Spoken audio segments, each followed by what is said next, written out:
Hello friends, ओम श्री गणेशाय नमः। आप सभी का स्वागत है आपके अपने यूट्यूब चैनल पर। फ्रेंड्स, आज हम आपको इस वीडियो में बताने जा रहे हैं पद्म पुराण के अनुसार वैशाख मास महात्म के द्वितीय अध्याय के बारे में।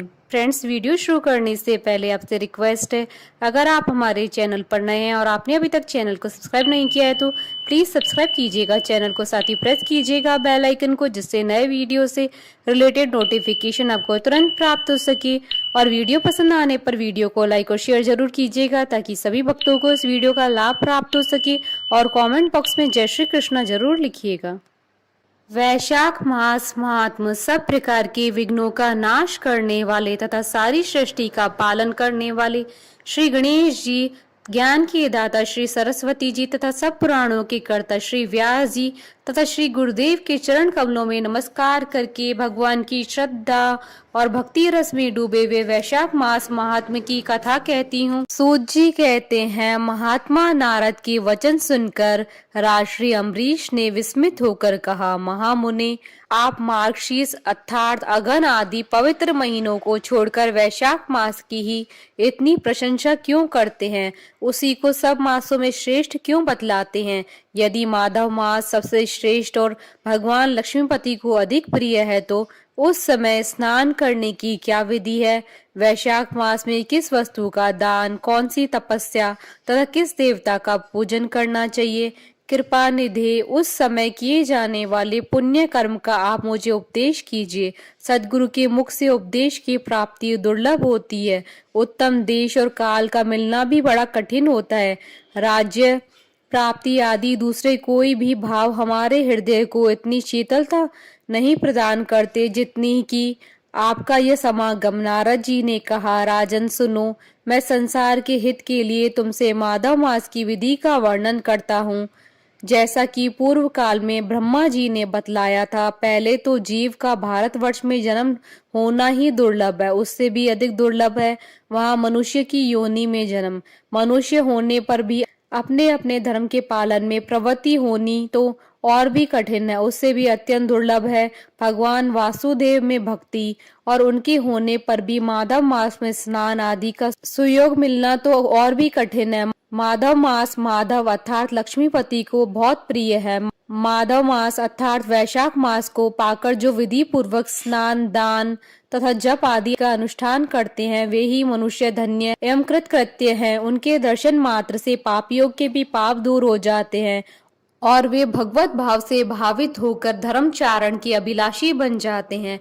वैशाख मास की जो एकादशी से लेकर पूर्णिमा तक अंतिम 5 दिन है, वे समूचे महीने के समान महत्व रखते हैं। हे राजेंद्र, जिन लोगों ने वैशाख मास में भली भांति के उपचारों द्वारा मधु दैत्य के मारने वाले भगवान लक्ष्मीपति का पूजन कर लिया, उन्होंने अपने जन्म का फल पा लिया। भला कौन सी ऐसी अत्यंत दुर्लभ वस्तु है जो वैशाख के स्नान तथा विधि पूर्वक भगवान के पूजन से नहीं प्राप्त होती? जिन्होंने दान, होम, जप, तीर्थ में प्राण त्याग तथा संपूर्ण पापों का नाश करने वाले भगवान श्री नारायण का ध्यान नहीं किया, उन मनुष्य का जन्म इस संसार में व्यर्थ ही समझना चाहिए।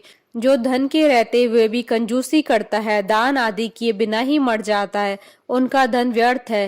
हे राजन, उत्तम कुल में जन्म, अच्छी मृत्यु, श्रेष्ठ भोग, सुख, सदा दान करने में अधिक प्रसन्नता, उदारता तथा उत्तम धैर्य, ये सब भगवान श्री विष्णु की कृपा से ही प्राप्त होते हैं। महात्मा नारायण के अनुग्रह से ही मनोवांछित सिद्धियां मिलती है। जो कार्तिक में, माघ में तथा माधव को प्रिय लगने वाले वैशाख मास में स्नान करके मधुहंता लक्ष्मीपति दामोदर की विशेष विधि के साथ भक्ति पूर्वक पूजा करता है और अपनी शक्ति के अनुसार दान देता है, वह मनुष्य इस लोक का सुख भोग कर अंत में श्री हरि के पद को प्राप्त करता है। हे भूप, जैसे सूर्योदय होने पर अंधकार नष्ट हो जाता है, उसी प्रकार वैशाख मास में प्रातः स्नान करने से अनेक जन्मों की उपार्जित पाप राशि नष्ट हो जाती है। यह बात ब्रह्मा जी ने मुझे बताई थी। भगवान श्री विष्णु ने माधव मास की महिमा का विशेष प्रचार किया है। अतः इस महीने के आने पर मनुष्य को पवित्र पवित्र करने वाले पुण्य जल से परिपूर्ण गंगा तीर्थ, नर्मदा तीर्थ, यमुना तीर्थ तथा सरस्वती तीर्थ में सूर्योदय से पहले स्नान करके भगवान मुकुंद की पूजा करनी चाहिए। इससे तपस्या का फल भोगने के पश्चात अक्षय स्वर्ग की प्राप्ति होती है। भगवान श्री नारायण अनामय रोग व्याधि से रहित है। उन गोविंद देव की आराधना करके तुम भगवान का पद प्राप्त कर लोगे। हे राजन, देवादिदेव लक्ष्मीपति पापों का नाश करने वाले हैं। उन्हें नमस्कार करके चैत्र की पूर्णिमा को इस व्रत का आरंभ करना चाहिए। व्रत लेने वाला पुरुष यामिनियों का पालन करे, शक्ति के अनुसार कुछ दान दे, हविष्यायन भोजन करे, भूमि पर सोए, ब्रह्मचर्य व्रत में दृढ़ता पूर्वक स्थित रहे तथा हृदय में भगवान श्री नारायण का ध्यान करते हुए कृच्छ आदि तपस्याओं के द्वारा शरीर को सुखाए। इस प्रकार नियम से रहकर जब वैशाख की पूर्णिमा आए उस दिन मधु तथा तिल आदि का दान करे, श्रेष्ठ ब्राह्मणों को भक्ति पूर्वक भोजन कराए, उन्हें दक्षिणा सहित देनु दान दे तथा वैशाख स्नान के व्रत में जो कुछ त्रुटि हुई है उनकी पूर्णता के लिए ब्राह्मणों से प्रार्थना करें। हे भूपाल, जिस प्रकार लक्ष्मी जी जगदीश्वर माधव की प्रिया है उसी प्रकार माधव मास भी मधुसूदन को बहुत प्रिय है। इस तरह उपयुक्त नियमों के पालन पूर्वक 12 वर्षों तक वैशाख स्नान करके अंत में मधुसूदन की प्रसन्नता के लिए अपनी शक्ति के अनुसार व्रत का उद्यापन करे।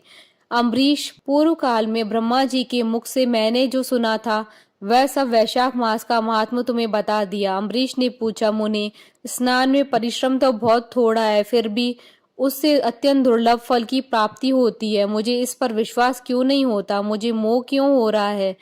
नारद जी ने कहा, राजन, तुम्हारा संदेह ठीक है। थोड़े से परिश्रम के द्वारा महान फल की प्राप्ति असंभव सी बात है, तथापि इस पर विश्वास करो, क्योंकि यह ब्रह्मा जी की बताई हुई बात है।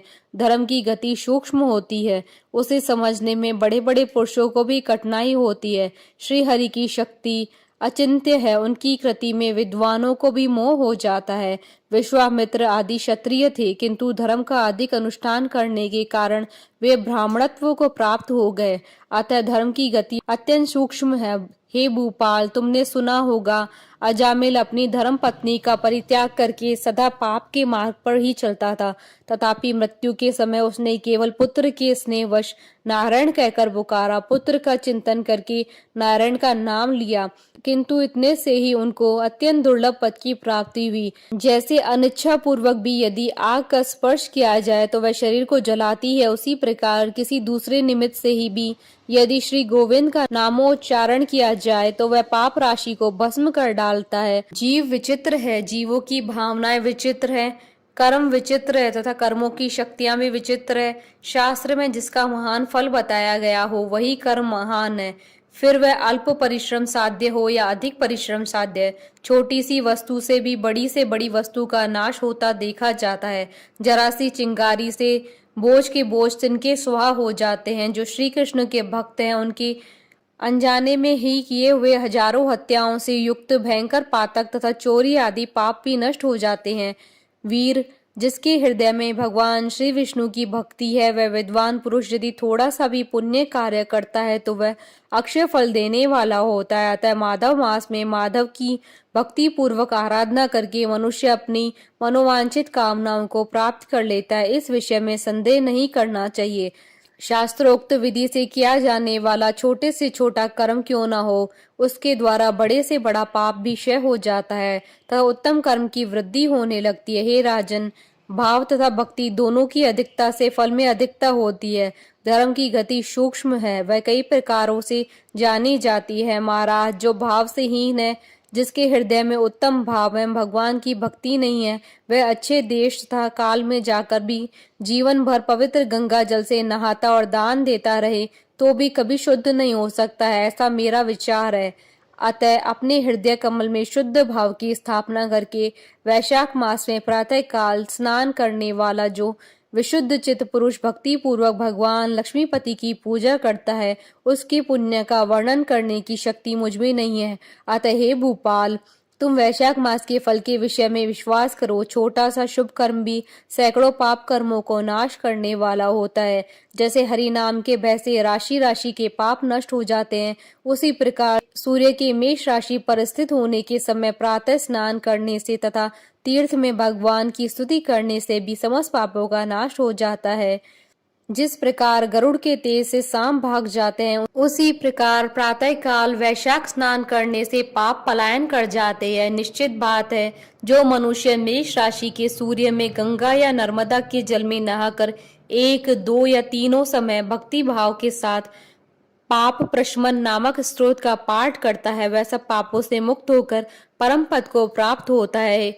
अम्बरीश, इस प्रकार मैंने थोड़े में ये वैशाख स्नान का सारा महात्म्य सुना दिया। अब और क्या सुनना चाहते हो? इति श्री वैशाख मास द्वितीय अध्याय संपूर्ण। बोलिए भगवान विष्णु की जय, सनातन धर्म की जय। हमारे साथ इस वीडियो में अंत तक बने रहने के लिए आपका धन्यवाद। ओम श्री गणेशाय नमः।